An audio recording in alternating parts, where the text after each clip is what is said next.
제8장.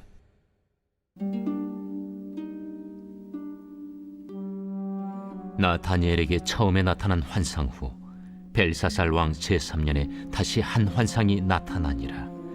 내가 환상을 보았는데 내가 그것을 볼 때 내 몸은 엘람 지방 수산성에 있었고 내가 환상을 보기는 을레 강변에서이니라. 내가 눈을 들어 본즉 강가에 두 뿔 가진 순양이 섰는데 그 두 뿔이 다 길었으며 그중 한 뿔은 다른 뿔보다 길었고 그 긴 것은 나중에 난 것이더라. 내가 본즉 그 순양이 서쪽과 북쪽과 남쪽을 향하여 받으나 그것을 당할 짐승이 하나도 없고 그 손에서 구할 자가 없으므로 그것이 원하는 대로 행하고 강하여졌더라. 내가 생각할 때에 한 순념수가 서쪽에서부터 와서 온 지면에 두루 다니되 땅에 닿지 아니하며 그 염소의 두 눈 사이에는 현저한 뿔이 있더라.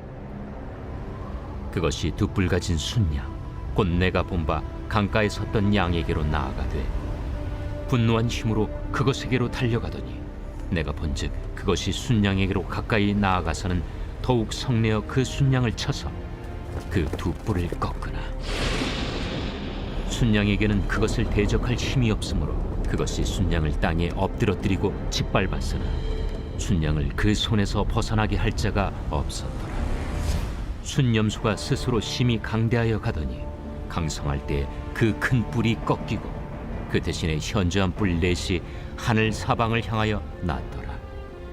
그중 한 뿔에서 또 작은 뿔 하나가 나서 남쪽과 동쪽과 또 영화로운 땅을 향하여 심히 커지더니 그것이 하늘 군대에 미칠 만큼 커져서 그 군대와 별들 중에 몇을 땅에 떨어뜨리고 그것들을 짓밟고 또 스스로 높아져서 군대의 주제를 대적하며 그에게 매일 드리는 제사를 없애버렸고 그의 성소를 헐었으며 그의 악으로 말미암아 백성이 매일 드리는 제사가 넘긴 바 되었고 그것이 또 진리를 땅에 던지며 자의로 행하여 형통하였더라. 내가 들은즉 한 거룩한 이가 말하더니 다른 거룩한 이가 그 말하는 이에게 묻되 환상에 나타난 바 매일 드리는 제사와 망하게 하는 죄악에 대한 일과 성수와 백성이 내준 바 되니 짓밟힐 일이 어느 때까지 이를까? 그가 내게 이르되 2300주야까지니 그때 성소가 정결하게 되리라. 지난 며칠 동안 다니엘서 7장에 나오는 벨사살 왕 원년에 꾸었던 다니엘의 꿈에 대한 그 네 짐승과 또 옛적부터 계신 이에게 올라가는 인자의 그런 환상을 우리가 며칠간 보았는데요. 2년이 더 지나서 벨사살 왕 제3년에 다니엘이 꿈을 한 번 더 꿉니다. 이 꿈은 지난번 네 짐승의 그 환상과 연결되어 있습니다. 그런데 앞에 둘은 지나가고 뒤에 두 나라에 집중하고 있습니다. 그러니까 조금 더 확대해서 클로즈업한 그런 모습이죠. 그러니까 이 두 나라는 이제 페르시아와 그리스가 되겠습니다. 이 나라를 짐승으로 비유한 것을 역사적으로 맞춰봐야지 나중에 알 수 있고 그냥 성경만 읽어서는 알기가 어렵기 때문에 주석이나 해설서의 도움을 좀 받아야 되는 그런 부분이 되겠습니다. 다니엘서는 구약의 계시록이라고 불릴 정도로 이런 환상과 또 이런 환상에 대한 해석, 또 역사에 대한 그런 통찰력과 그런 관점 이런 것이 중요하고 또 어렵고 그런 성경이라고 하겠습니다. 자, 순양과 순염소가 나오는데요. 두 뿔을 가지고 있는 순양은 메대와 바사, 메디아와 페르시아 나라를 의미합니다. 나중에 나온 뿔이 더 커졌죠. 그것이 메디아를 나중에 페르시아가 점령해버리는 그런 의미입니다. 페르시아는 바벨론도 무너뜨리고 메디아도 점령해서 정말 거칠 것이 없는 강국이 되었습니다.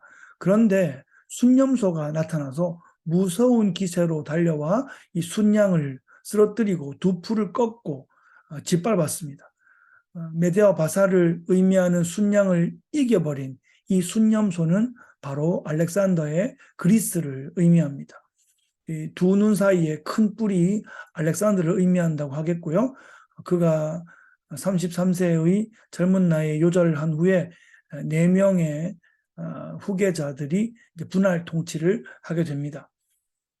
그리고 나중에 작은 뿔 하나가 나오는데요. 이것은 유명한 악명 높은 안티오커스 에피파네스 4세입니다. 이 작은 뿔이 성전에 제사를 드리지 못하도록 하고 성전을 더럽혔습니다. 성전에 돼지피를 뿌리고 막 그랬죠. 그래서 유다 역사 가운데 이 사건 때문에 마카비 혁명이 일어났고 혁명 정부가 세워졌었습니다. 이렇게 성전을 되찾은 날을 기념해서 수전절이라고 불렀고요. 이것은 지금도 하누카라고 해서 유대인의 가장 큰 명절입니다. 오늘 본문의 마지막에는 이제 천사들의 대화가 나오는데요.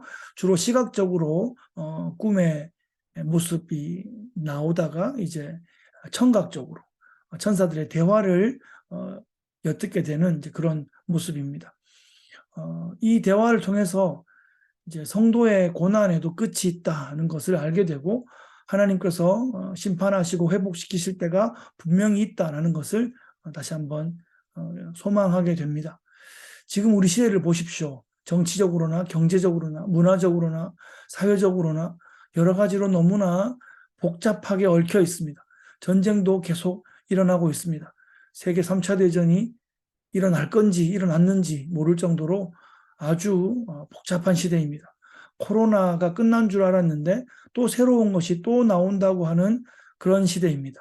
이 모든 상황 가운데 우리가 낙심하지 아니하고 환상 가운데 하나님의 나라의 비전을 계속 품으며 나가야겠습니다.